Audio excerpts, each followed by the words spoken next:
এখন তারা আমাকে অ্যাপ্রোচ করতেছেন যে তারা নাকি ভুল মানুষকে ধরেছেন, বাট তারা আমাকে এত বাজে অ্যাপ্রোচ করেছে। Even one of the police they were abusing me physically, touching me. আমার সাথে যেসব ঘটনা হয়েছে এটা আমি বাংলাদেশে এসে প্রেস কনফারেন্স করে হয়তো আমাকে বলতে হবে, বাট আমি জানি না। আমার সাথে অনেকগুলো অকারেন্স হয়েছে এখানে। আমাকে প্রায় 40 মিনিটের মতো আমাকে পুলিশ কাস্টডিতে আটকে রাখা হয়েছিল। আমাকে খুবই বাজে আমার সাথে অ্যাপ্রোচ করা হয়েছে এবং তারা আমাকে জেলে দিতে চেয়েছিল। আই ডোন্ট নো আমি কী করেছি।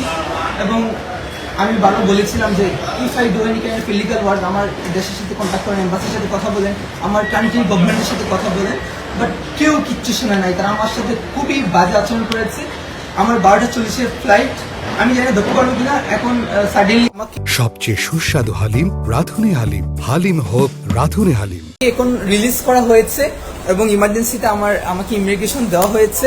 আমার 12:40-এর ফ্লাইট।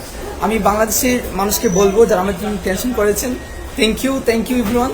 এবং আমি এখন সেফ আছি এবং তাদের সাথে কথা বলেছি এবং এখন তারা আমাকে অ্যাপ্রোচ করতেছেন যে তারা নাকি ভুল মানুষকে ধরেছেন, বাট তারা আমাকে এত বাজে অ্যাপ্রোচ করেছে। Even one of the police they were abusing me physically, touching me.